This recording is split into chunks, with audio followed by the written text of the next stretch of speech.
Hey guys, welcome back, and I'm so excited to bring to you my thoughts on Wheel of Time Season 2, Episode 1.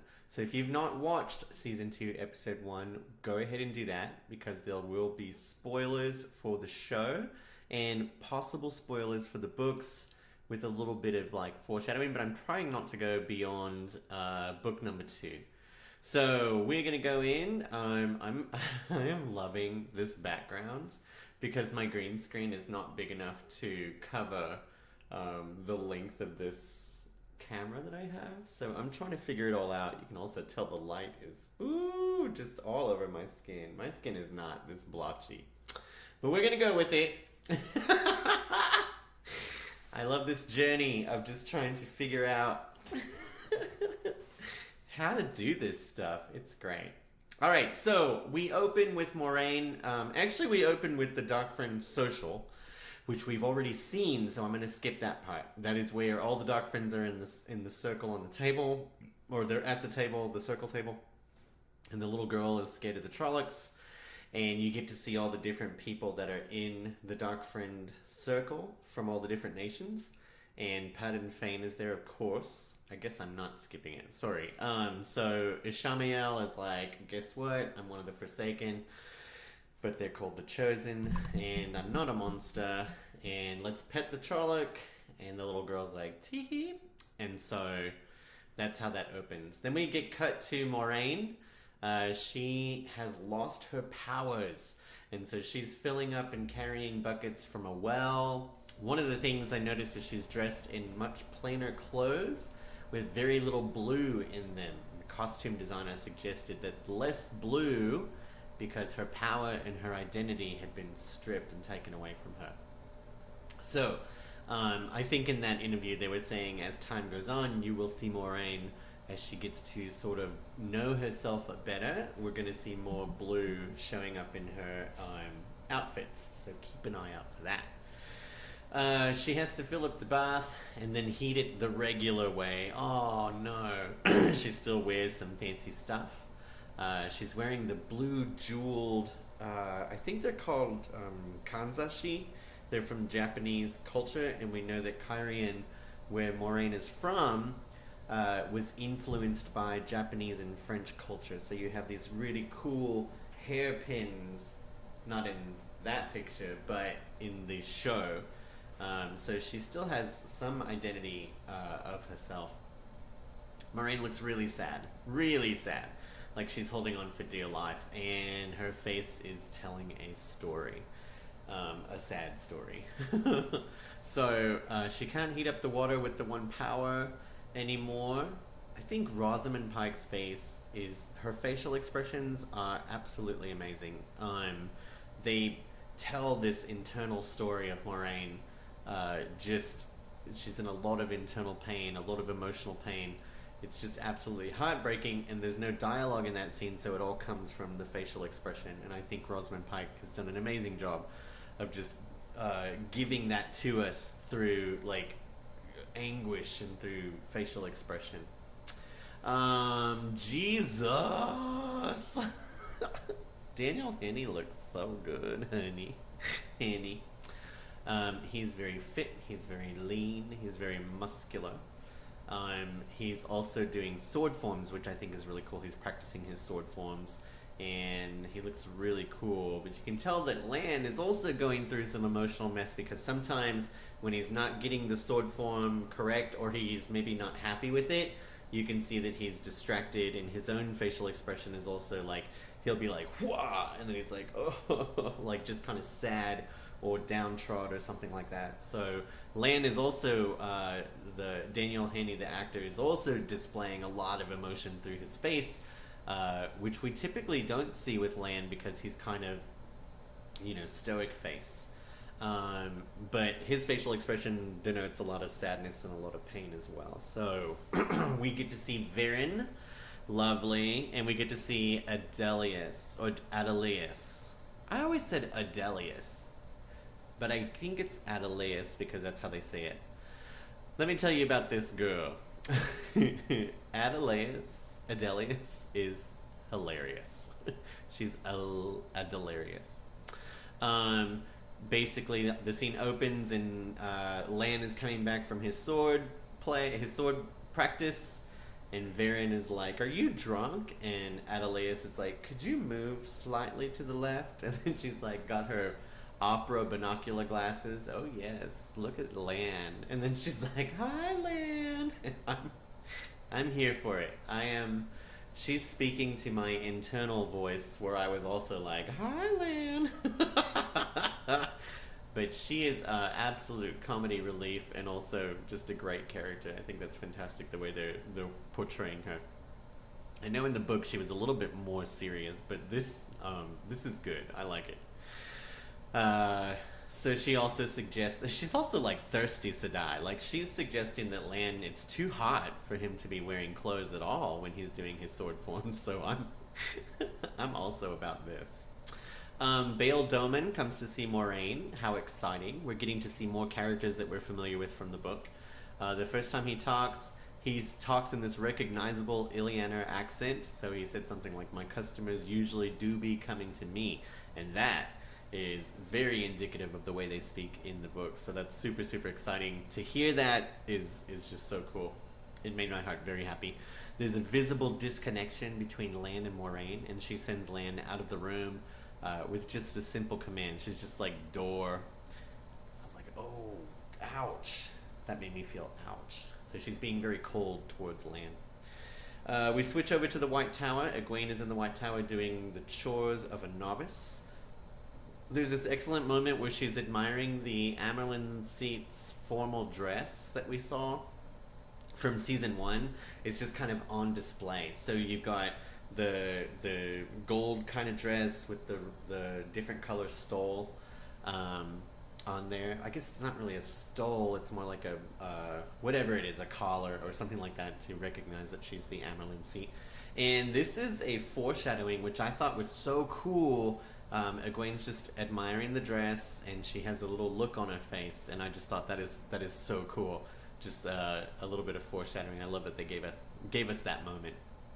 Egwene's face, the slight smile, the admiration for the dress and the stole were perfect. I hadn't really looked at the props and stuff, but you can see a box on Swan's desk, and I'm guessing that this is a box that she puts reports and stuff in, which is mentioned later in the series when the Amyrlin Seat goes through some stuff at the White Tower. So you can see the ter'angreal that she uses to meet with Moraine is still hanging on her wall as well. And it looks like there's a Terran rug. Swan Sanche is from Tyr, and it looks like there's a Terran rug underneath her desk, which is very cool. So some of those details actually looks really, really awesome. I did catch an editing disconnect. So when Egwene is looking at the dress, the bookshelf behind the dress is full of books, canvases, maps, etc. There's several things on top of the shelf, stacks of books, smaller books, this kind of vase-looking thing. When Egwene looks at the dress from another angle, however, the shelf is basically empty. Just no books, no maps, barely anything on it. So that's kind of interesting to see the little places where editing kind of like did really great as far as the scene is concerned, but also you look at some of the details in the back and you're like, ooh, where did all those books go? Speaking of perfect, what did I say perfect for? Oh, just the way that Egwene was looking at the dress I thought was perfect. And speaking of perfect, Liane Sedai just walking. She's giving, like, I'm on a mission, and that dress that she's wearing is amazing. It's the best. I really love the Indian influences in Alana's room. In this scene, Egwene's kind of wandering through the tower, so you get to see a lot of different things going on. Egwene catches Alana and her warders being naughty, and it's hilarious because Egwene is like, ugh, and she, like, runs from the room, basically. And Alana's like, Egwene! Egwene walks by some accepted, so you get to see our first glimpse of the accepted dress. It's very much the novice dress, but on the wrists you have that kind of multicolored symbol of the different Ajas. Because the accepted hasn't chosen her Aja yet, so she's got all of the colors on her wrist. And you can see that as Egwene is walking through the water training ground. That some of the accepted are there kind of looking at the waters. I love that they accepted the Aes Sedai and the Warders. The other Warders are watching the Warders practice and spar. Egwene stops and looks over the railing and looks at the Warder trainees. There is a young looking, kind of red auburn haired young man who's training. And so I thought, wouldn't that be funny if that was Gawain, who we will meet later. So I don't know if he's already in the tower though, or if he arrives like with his sister. So just the thought, I was like, that's a young red-haired looking guy. Let's see. Egwene brings the dishes to the kitchen where she finds Nynaeve and 3 other novices. They are also cleaning dishes. This departs from the book slightly because Nynaeve was never a novice at all. So, but in the show it says that she signed her name in the novice book along with Egwene. And so that's a little departure, but I don't think it really matters that much because Nynaeve does not remain a novice for very long at all. So let's see. There's a really, really cool explanation of the threads of the One Power and then a demonstration. It's pretty incredible. I love the new weaves. I love the channeling effects. Green for earth, blue for water. It's really, really cool. So what else is happening? I also heard, what did I hear? There's a theory. Oh, yeah. There's a theory. This is so cool for book readers because there's a theory that if you're looking at Nynaeve, she's paying attention to the weaves. So she can see the weaves, which is cool. And this is also slightly a departure because Nynaeve wasn't able to see the weaves unless she was angry and then she could suddenly see all the stuff happening. But we don't really see that happen in the show just yet. So she's able to see the weaves being woven. And they have this weave that Alana's teaching them that basically takes something that is dirty, like water, and then she pours it through and it purifies and cleanses it. And so there's a theory that Nynaeve pays attention to this and will possibly use it in the future. This is very, very exciting. I thought that was so cool when somebody said that. I was like, oh! Also, the idea that Egwene is trying to learn to channel without using her hands, and I think that's because of what she experienced in the White Cloak camp. And Eamon Valda was saying, how he chopped off the hands of the Aes Sedai so she couldn't channel, and then he mentioned, there are some Aes Sedai who can channel, or it's said there's some Aes Sedai who can channel without using their hands, and so that I think is something that she's trying to learn how to do, so she never ends up in that situation with the White Cloaks like that. This is the first time we've heard of a mention of a block on Nynaeve, and Egwene hears that Nynaeve is like 10 times more powerful than she is. Alana's like, you're strong, but Nynaeve is like 10 times more powerful. And I think there's a really good display of like jealousy on Egwene's face, which is so awesome because I think it's like they're best friends, they grew up in the same village, Nynaeve took care of her, and now Egwene is kind of like jealous of Nynaeve's power. And she's being fawned over and stuff like that. Nynaeve is stubborn as ever. She drinks the dirty water and she leaves. And I was like, no, Nynaeve, don't do that. You're going to get malaria. The Aes Sedai look amazing. This actress Joelle plays the Grey sister. I think that's amazing. I think that's her, right? I don't remember. I think that's the name of the actress. I love the costumes. I love the distinction of the Aja colors. They mention a new false dragon in Saldea. That has to be Mazrim Taim. I think they actually mention him by name later on. Liandrin is determined to help get rid of Nynaeve's block. There's this meeting of the Aes Sedai in this really beautiful little kind of gardeny place, or meadow actually place that they have at the White Tower. And all the Aes Sedai, not all of them, but a lot of Aes Sedai from different Ajas are talking to Shiriam, who's the mistress of novices, and they're kind of discussing the fact that not a lot of women are coming to the tower, and the ones that are not really very strong, but now they have Nynaeve and they have Egwene, and she's trying to figure out how their progress is going. They can't get rid of Nynaeve's block. Shiriam looks great, although I wish she had her trademark red hair. But I'll get over it. And then Liandrin is just Liandrin. She's so amazing. And she basically gets permission. She can't train novices because there was a novice who died under her training. And Leandrin doesn't really seem to care about that. She's just kind of like, the one power is dangerous, you know, people are going to die, whatever. So Shiriam is like, you are not allowed to teach my novices anything. So she does, however, let Leandrin go talk to Nynaeve. She's like, can I just talk to her? And Shiriam is like, all right, but just talk. And Alana is like, this is a bad idea. And then Leandrin, in one of her like perfectly wonderful lines, is like, aw, Alana, who's ever been hurt by a little talk? You know, her just little coy, whatever, I think is so good. I just love Leandrin. I think you love her, then she does something and makes you hate her, and then she does something else and she makes you love her again, and it's just like, oh, it's such an emotional roller coaster. We meet up with Perrin and Loial. It's so exciting to see Loial. Perrin looks good. Ooh, he's worked out a bit. He's lost a little weight. He's toned up. I said, okay. He's grown his hair out. He's grown his beard out a little bit. I was definitely excited to see Marcus on screen. Yeah. And so they're joining the Shannarans on the hunt for Padan Fain, or the hunt for the Horn of Valir.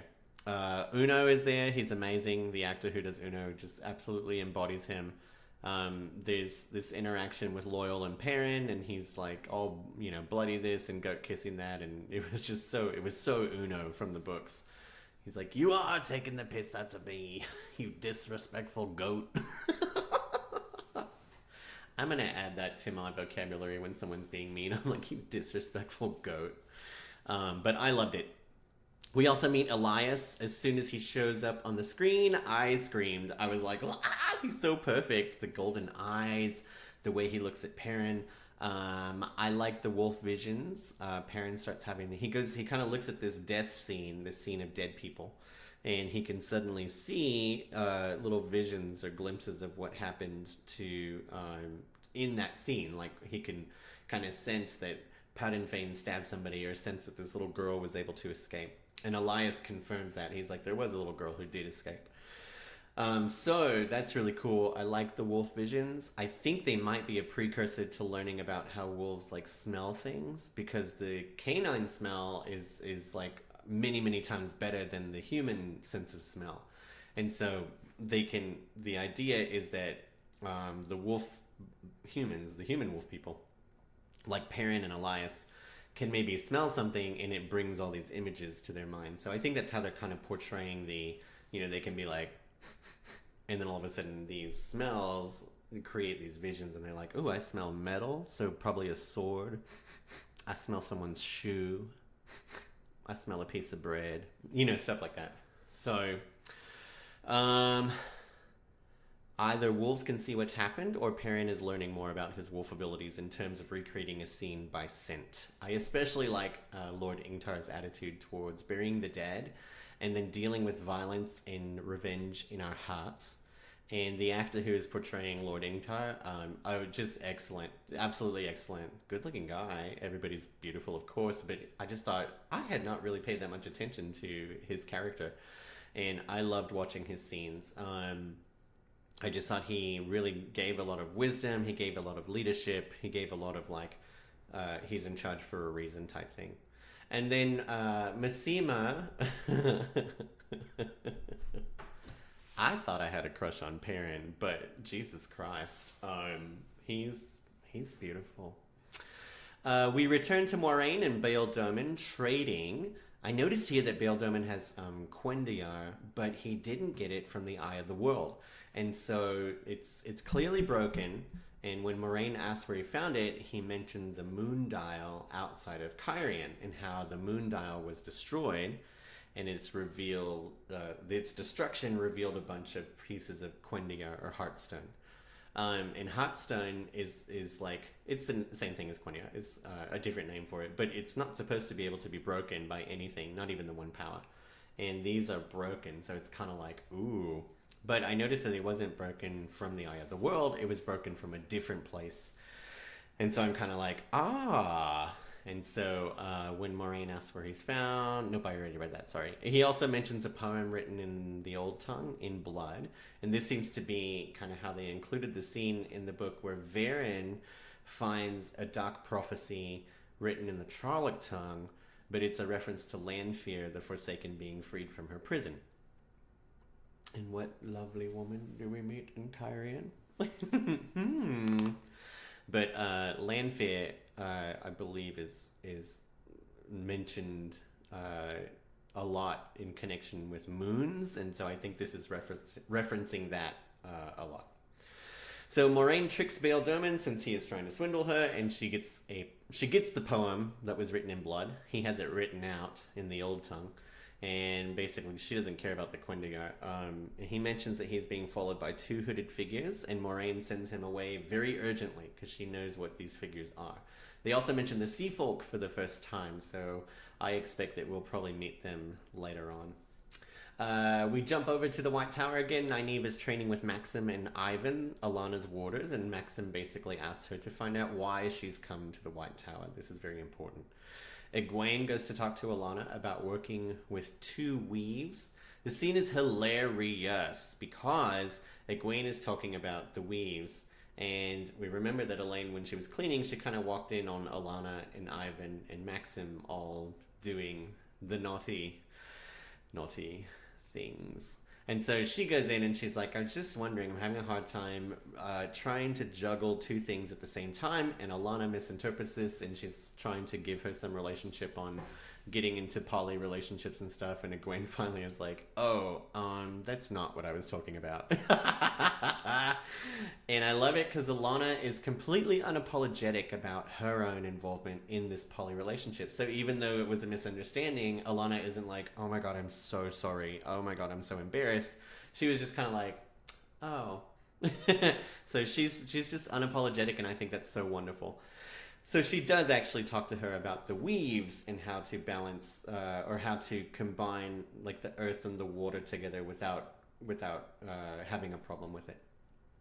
I think it's a nod. What am I talking about?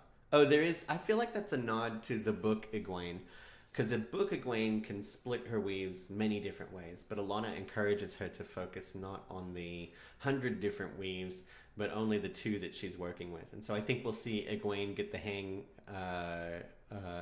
of working with, like kind of handling more than one weave at one time. Leandrin and Nynaeve scene took place. I think it took the place of the boat scene in the books with Swan, and so basically it is that scene just with Leandrin and Nynaeve instead. In the books, it's Nynaeve, Egwene, and Swan on a boat, but it plays out the very same way. And I think it works beautifully. I don't think that's a problem at all to switch it up like that. Leandrin is ruthless. She gets Nynaeve to channel. Nynaeve had not channeled at all since she'd been to the tower, so this is the first time she got her to kind of like let go and channel. Leandrin's just kind of like, I don't, if I'm fighting, she was like, you're practicing with swords. It's stupid. If you want a sword, I can make a sword out of air, but it's useless. It's much better for me to use the one power the way that we're supposed to. And she said something like, I don't want it to be a fair fight. I don't want to create a sword so that I can fight somebody with a sword. She's like, I don't want it to be a fair fight. I just want to win. And her explanation of why Reds don't have warders is so brutal. It's just, we get a glimpse of Nynaeve's potential. She basically says, she's holding Nynaeve against the wall. Remember, she's only supposed to be talking to her, but she channels right at her. Slams her up against the wall. Nynaeve freaks out. She slams her back up against the wall. And so Leandrin's like, you saw the weave only one time and you were able to copy it. So this is indicative of how fast Nynaeve could learn if she would get over her block. Leandrin also mentions that she shields Nynaeve, and then she says the exact same thing that Ishamael said to Moraine in season 1 at the end when he shielded her. And I know it's a toss-up between is she shielded, is she stilled, what's the thing, but it just made me think, because she used really the same word. She says, you can feel the source, you can feel it, but you can't touch it, can you? Which is exactly what Ishamael said to Moraine. So it feels like it indicates that Moraine has been shielded as well and not stilled. Again, I just love Lord Ingtar and the actor who portrays him. His conversation with Perrin while they were burying the Dark Friend is wise and insightful. He's like, you may not like this answer that I'm giving you, but you may find it worth asking the question. The question was, do Dark Friends have a motivation for what they're doing? This may be a question that you should ask yourself, even though you don't want to. You want to be angry, you want to be vengeful, you want to be raging, but what happens is you need to ask wiser questions and better questions. Lan and Moraine have a fight. Lan reads her to filth. Whew. He opened the library and he said, I wondered if you would like to hear this book. And he reads her. Egwene is celebrating Beltane back in the tower. Nynaeve visits her and realizes it is Beltane. She's completely forgotten. But she does have a letter from Perrin, so she reads it. It's a really beautiful scene. I cried a little bit. I couldn't find there's a Shannarian saying that Perrin references, but I couldn't find it. And so something about shields, how like, you know, if you have a shield, you're exposed, but if everybody around you also has a shield, then it kind of stacks up and protects you a lot better. And this reminds him of their group. You know, when they were together, they were protected, and now they're kind of all over the place. Let's see. Perrin, Nynaeve, and Egwene make lanterns for their lost ones, and for Rand, because Rand, we know they believe that he's dead. Rand, we know, is alive, and he makes a lantern as well for Beltane. It's so sweet. We see Donal Finn as Mat being held captive by Liandrin, who reads him the same letter that Perrin wrote to the girls, but she fails to mention that he was included in the letter, so she's manipulating Mat and basically saying, like, look at this lovely letter that they left you out of, even though they didn't. Perrin mentioned Mat in there, I think. Or maybe, no, he didn't. Maybe, I don't know. I know he mentions Mat to Loial. I'm not sure if he mentions Mat in the letter at all. I'll have to go back and look at it. Let's see. I do like the way that Donal... Oh, yeah, I do like the way that Donal is bringing Mat to the screen. It's different, but it's very Mat to me. I had no trouble at all believing that he was Mat Cawthon. He had some Mat energy. He's trying to dig his way out of the cell. He's just mischievous and great. He's got some fantastic little moments in there that are very Mat behaviors, and I was just like, this is so great. I'm so happy.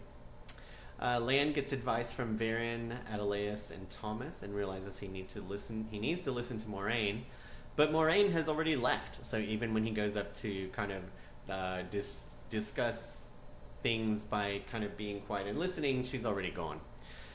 She gets intercepted by 3 Myrddraal. She kills one, and then she's wounded, and then Lan shows up to help her fight. Such a great scene. The way that the Myrddraal's power to jump in and out of shadows. This has been something that was kind of like nodded at when Tom was fighting the Myrddraal, when we thought that maybe Mat had killed the family in season 1. The Myrddraal kind of comes out of the shadow, but I don't think it really explained that this is something they could do, because he did go backwards into the shadow on the balcony and then come out on the first floor, just kind of zoom like that. But I don't know necessarily if that was something that everyone caught as a power that the Myrddraal can do. In this scene, it is most definitely something that they're jumping in and out of the shadows trying to attack Moraine. So I thought that was very, very well done, and so cool. I mean, Moraine anticipates where one is going and kills one of them. Another one wounds her, and then Lan shows up, boom, cuts off his head. Which is great, because I think that happened in the books too. Lan has this fight with a Myrddraal and cuts his head off. So Lan reaches out. Lan gets wounded as well. And so there's a moment where it looks like they're both going to die. Lan has this incredible fight scene. He's just kicking ass like crazy, but he does get sliced by one of the Myrddraal blades. And so he falls on the ground. Moraine is on the ground. The last remaining Myrddraal is going to kill Moraine. And she's like, I'm going to channel it, you!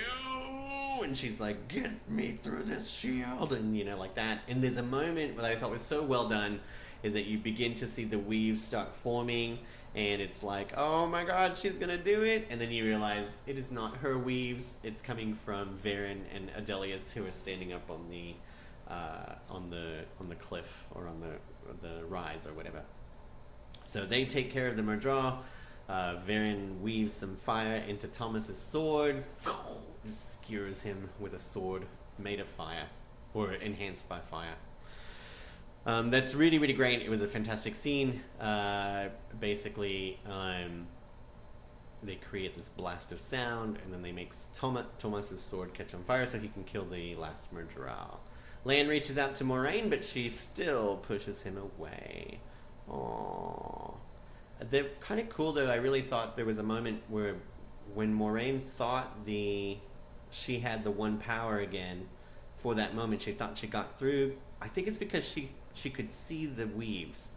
And so she's looking and she's seeing these weaves starting to form, and then all of a sudden she realizes they're not her weaves at all. So either they were the same weaves that she would have used, and so that's why she must, like, she was like, I'm gonna weave fire, and then those weaves were fire.